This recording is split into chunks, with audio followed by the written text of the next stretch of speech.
Hello, everyone, and welcome to Everything Wow.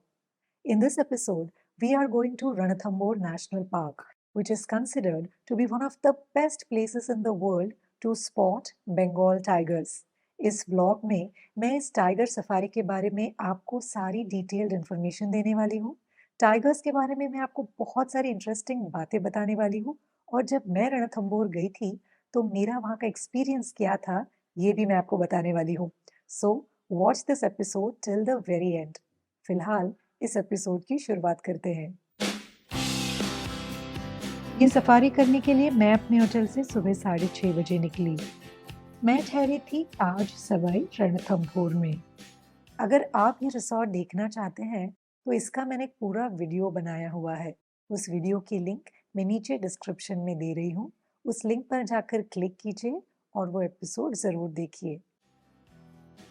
ताज सवाई से safari के entry gate तक जाने के लिए सिर्फ 8 से 10 मिनट लगते हैं।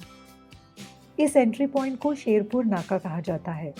यहाँ थोड़ी भीड़ होती है क्योंकि सब लोग एक स्पेसिफिक टाइम पर सफारी की शुरुआत यहीं से करते हैं।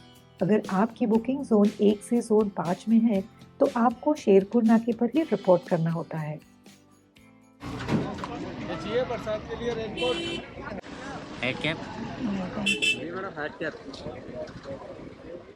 अब आप मुझसे पूछेंगे कि ये जोन्स क्या है? तो रणथंभोर नेशनल पार्क जो है वो 10 जोन्स में बटा हुआ है। जोन 1 टू जोन 5 इन्हें कहते हैं कोर जोन्स और जोन 6 टू जोन 10 उन्हें कहते हैं बफर जोन्स।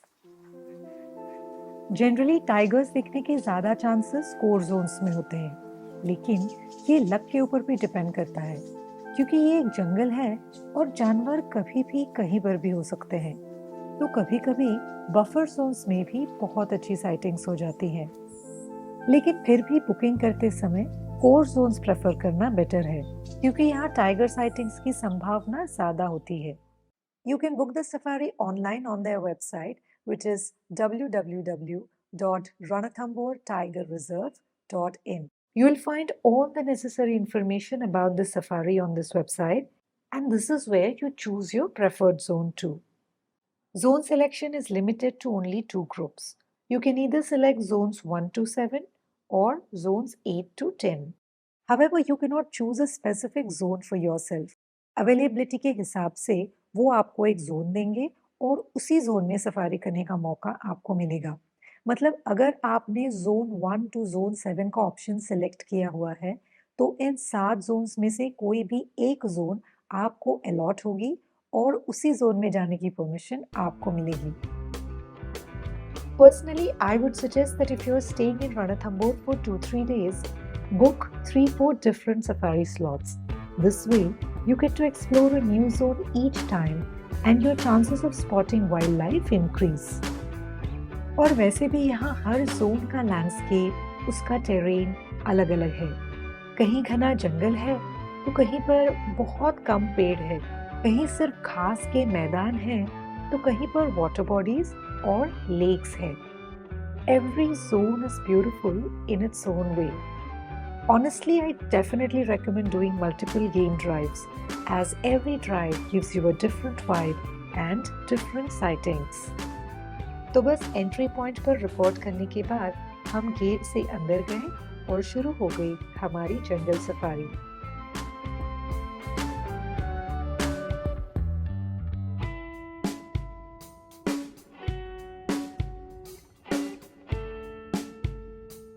वैसे यहाँ पर आप अपना प्राइवेट व्हीकल लेकर जंगल में नहीं जा सकते। ये सफारी करने के लिए आपके पास सिर्फ 2 ऑप्शंस है। या तो आप कैंटर बुक कर सकते हैं जो एक बड़ी ओपन बस की तरह होता है, या आप जिप्सी बुक कर सकते हैं जो एक छोटी फैमिली के लिए परफेक्ट है। जिप्सी एक प्राइवेट व्हीकल की तरह होती है तो ऑब्वियसली वो कैंटर से ज़्यादा महंगी होती है, लेकिन जिप्सी की बुकिंग मिलना थोड़ा मुश्किल होता है, specially during the peak season. तो अगर आप जिप्सी बुक करना चाहते हैं तो 90 दिन पहले बुकिंग्स खुलती है। आप पहले ही ऑनलाइन बुकिंग कर लीजिए। And just like that, the jungle came alive. Our very first sighting, peacocks.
जंगल में थोड़ी देर के लिए नीचे उतर गए हैं। यहाँ पे वॉशरूम्स भी हैं, so it's really well organised.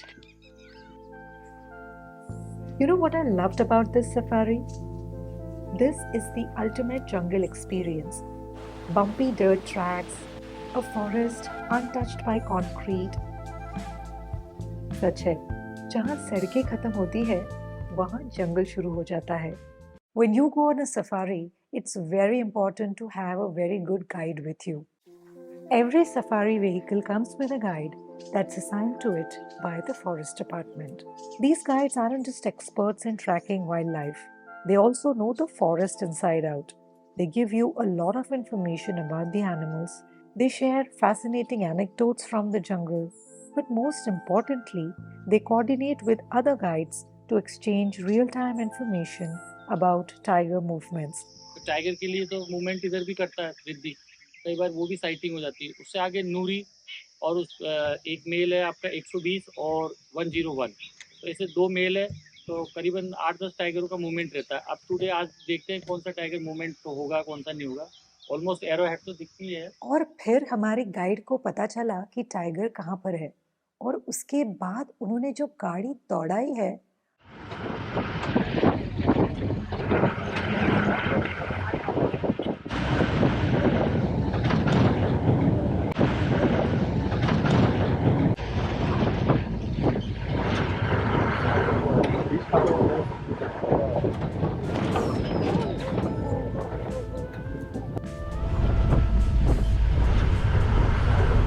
And then we saw the tiger. हमसे काफी दूर झाड़ियों के बीच में बैठा था.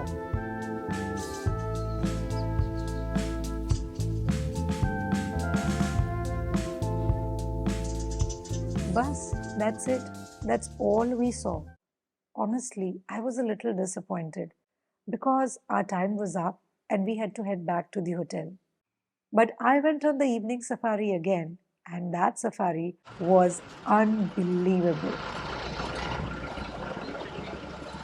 तो यहाँ पर सफारी के 2 स्लॉट्स होते हैं. एक होता है मॉर्निंग स्लॉट, जो होता है सुबह 6 बजे से लेकर 9:30 बजे तक, और दूसरा होता है इवनिंग स्लॉट, जो होता है दोपहर को 3 बजे से लेकर शाम के 6:30 बजे तक. 1700 स्क्वायर किलोमीटर का, इसमें से 80% एरिया क्लोज है, ओनली 20% एरिया को ओपन कर रखा है टूरिस्ट के. उस 20% एरिया को भी 1 से 10 गेट में डिवाइड कर रखा है. एक बार में एक ही गेट अलॉट होता है, अपन गेट नंबर 4 मिला, अपन 4 पे चलेंगे. जंगल में काफ़ी तरह के एनिमल्स हैं. टाइगर के अलावा leopard, hyena, jackal, sloth bear, caracal, langur, fox, 4 तरह के डियर हैं. Sambar deer, spotted deer, chinkara, blue. बाकी अपना लगे अपन को उनमें से कौन कौन से स्पीशीज. टाइगर जो होता है ये सोलिटरी होता है और टेरिटल होता है, अपना टेरिटरी बना के देता है. मेल टाइगर को 40 से 50 स्क्वायर किलोमीटर का एरिया चाहिए, फीमेल को 25, 30, 35 स्क्वायर किलोमीटर. इससे ज़्यादा बढ़ा भी लेते हैं, घटा भी लेते हैं. अपन जिस जोन में चल रहे हैं इसमें 2 फीमेलों का एरिया आता है. फर्स्ट फीमेल है रिद्धि, इसका नंबर है 124. इसके साथ 3 कप्स हैं 1 ईयर के. लेकिन रिद्धि जो है ये जोन 3 और 4 दोनों तरफ इसका टेरिटरी रहता है. कई बार 3 पे दिखती है, कई बार 4 पे दिखती है. कल मॉर्निंग से ही 4 पे दिख रही, कल सुबह शाम 4 पे थी, आज 4 पे ही दिखी. इवनिंग में देखते हैं पास वाली बॉर्डर पे ये 3-4. मेल टाइगर है 120, वो 3-4 और सुबह 2 पे दिखा था, तो 2 की तरफ ही है. 4 पे दिखने के कम चांसेस. लंबा टेरिटरी उसका. आगे अपन जाएंगे तो शक्ति टाइगर से 111 नंबर की, और दूसरा मेल है 121. चांसेस अच्छे हैं, अपन पूरी कोशिश करते हैं. बाकी साइटिंग कुछ लक पे भी डिपेंड करती है ना. अपने पास कोई वॉकी टॉकी नहीं होता है, मोबाइल नेटवर्क काम नहीं करते, नेचुरल सिस्टम से टाइगर ढूंढते हैं. तो 2 ही तरीके होते हैं. टाइगर ऑन रोड ज़्यादा चलता है, उसका फुटप्रिंट देख के अपन गेस करते हैं नया है पुराना है, किधर जा सकता है किधर आ सकता है. तो दूसरा होता है वार्निंग साउंड, क्योंकि टाइगर जब मूवमेंट पे होता है तो उसको देख के herbivores animal, deer, monkey, peacock, सब जोर जोर से आवाज़ करके अपने पूरे ग्रुप को अलर्ट करते हैं. तो उस आवाज़ से ही अपन लोग समझ पाते हैं कि भाई ग्रेन एरिया अपन को नहीं दिख रहा, लेकिन आवाज़ से कॉलिंग से अपन लोग पहचान लेते हैं भाई कॉलिंग आ रहा, टाइगर लेपर्ड हो सकता है ना. ट्राई करते हैं.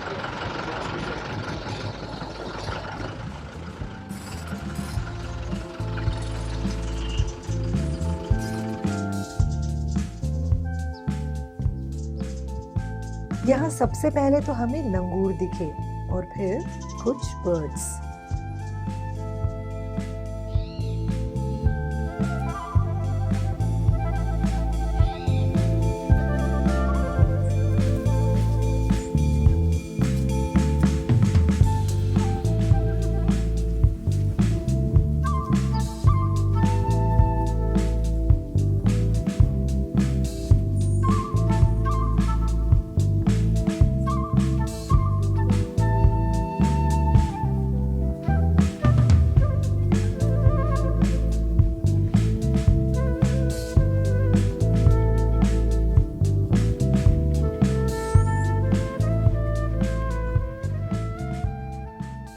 फिर टाइगर कहाँ है ये पता चल गया, तो हम तेजी से पहुंचे उस जगह जहां पर हमें बहुत ही नजदीक से टाइगर्स देखने को मिले।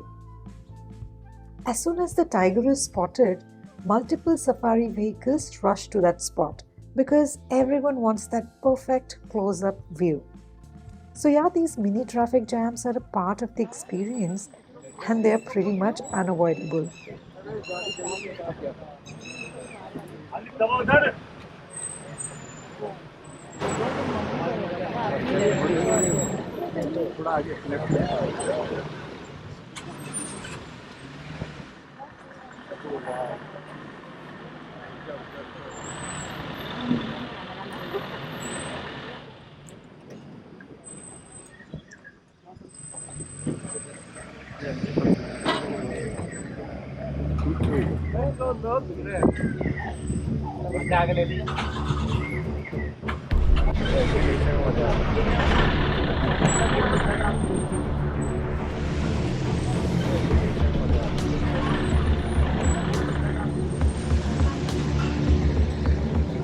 Tigers are generally considered to be very shy, elusive creatures.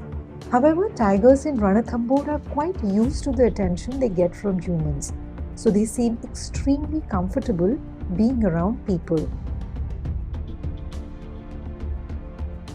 Tigers are super territorial.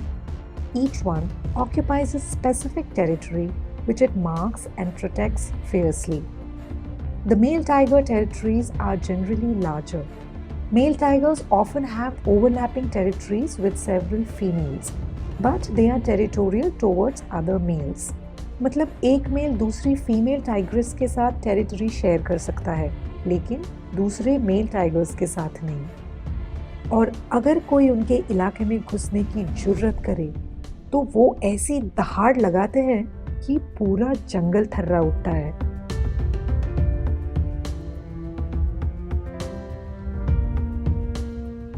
Commonly, tigers spray urine mixed with scented chemicals on trees, rocks, and bushes to mark their territory. Sometimes, they also use their powerful claws to scratch trees or leave droppings in visible places to mark their region.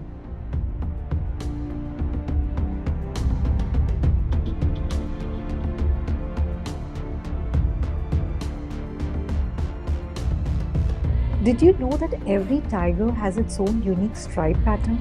It's like their fingerprint. That's how the guides recognize them.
When we were enjoying all this, it suddenly started raining, and so we had to rush out of the jungle.